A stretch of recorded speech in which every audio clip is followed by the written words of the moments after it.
Yeah, now it is time, one of my favorite times of each and every program. It's time for a chat with Pat.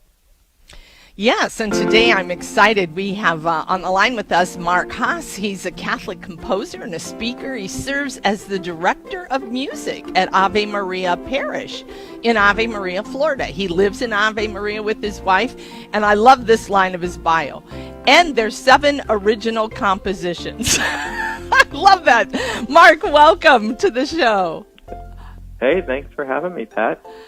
Oh, that was a great line. There were original 7 compositions. I thought that was great. So tell me, Mark, this article, it was in Crisis Magazine to let people know, Pope Leo XIV and the battle against modernity. You start out talking about kind of, how we were all waiting to see who this would be. And it is interesting. We want to know who the person is, but we also want to know the name they chose, right? I mean, everybody's like, well, what's the name he's going to go by? Tell us why that's so important to know the name that the cardinal, who is now going to be Pope, has chosen. Sure. So the Pope is sort of signaling to all of us a little more of an insight as to perhaps the direction he might take with the Church. And so Pope Leo XIV chooses Pope Leo following the immediate successor, Pope Leo XIII, who was, back in the 19th century. And, in that article I did mention just a few cool things, like Leo in Latin means lion, symbolizing I love that. Kind of strength in leadership. Yeah. And as he has already now stated, Pope Leo XIV chose this name because he is facing a sort of similar issues in the Church that perhaps Pope Leo XIII was, which is a lot of new industrial revolution. Our latest Pope Leo XIV now is facing new technology in industry. He specifically mentioned like artificial intelligence and right. Being clear as a Catholic Church to coexist in a world now with a lot of technology. Do you think that is going to kind of be the main focus, especially since this article was published on May 16th, so we're almost a month after this. So how do you understand kind of where he's going as you continue to listen to him and reflect on what he's written and what he's preached? Yeah, I see him as carrying on sort of the pastoral nature of Pope Francis. It seems like Pope Leo XIV just seems like this man you want to go up and give a big hug. I mean, he seems very lovable, very approachable. Yeah. It was a pastor for many years, and but I think theologically he sort of has a very different training. He's an Augustinian. Mm-hmm. He was very well trained in theology and canon law. So I think by way of his practice, perhaps in liturgy and the documents he releases, I think they'll be very erudite and very clear. And I think that's always something we want from our bishops and our popes is clarity. And I think in a modern world today with so much technology, that's really what we want. It's just it's clarity. I think this pope is going to do just that. I love him. I love this guy. He's great.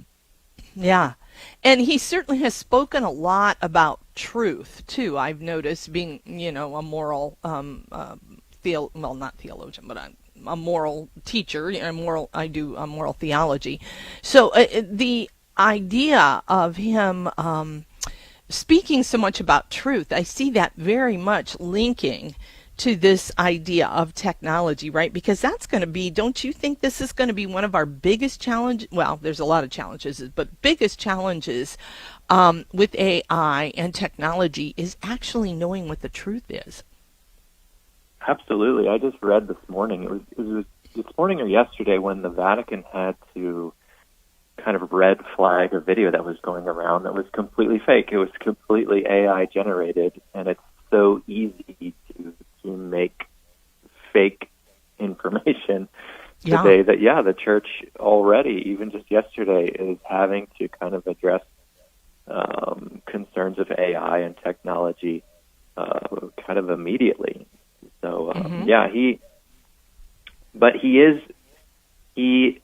think he'll be a powerhouse for truth, and this is not, in some ways, with the name that he chose, this is not surprising. So Pope Leo XIII was huge for the church by way of clarity, truth, theological study, especially. So his document, one of his big documents, was Aeterni Patris, meaning of the Eternal Father. So this was in the late 19th century, and this is what cemented study of St. Thomas Aquinas in the Catholic Church. So he sort of really pushed St. Thomas Aquinas to be put in for theological study and education, and it called for him to be really like a leader in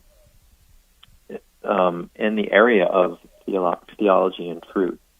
So, there was a crisis happening, and so he really pushed kind of Thomistic study. And so now we all know St. Thomas Aquinas is like such a powerhouse, and he really was before that.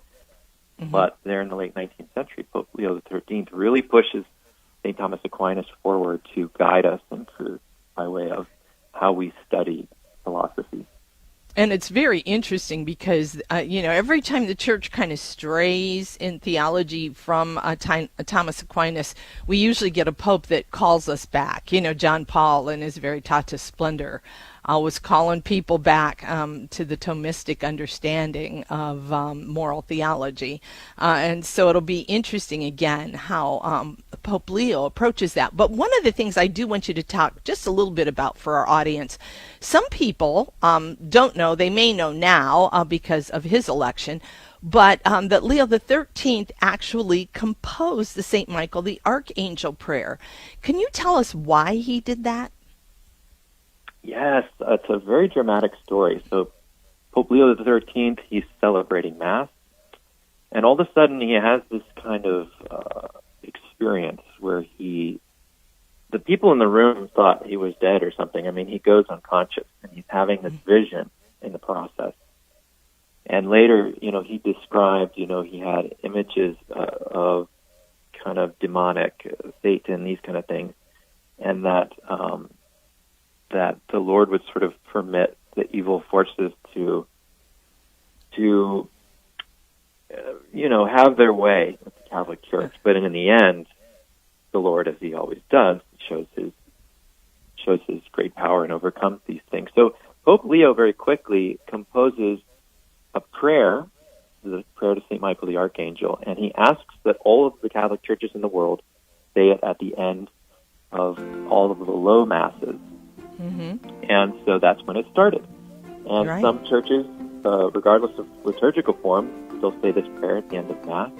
And he composed it as a reaction to a rise in modernism. Right. Exactly. So he's, I think you're right. I think Pope Leo XIV is going to be a wonderful upholder of the name Leo and of building on what Leo XIII certainly put out there. Thanks so much, Mark, for being with us today, and thanks so much for this article.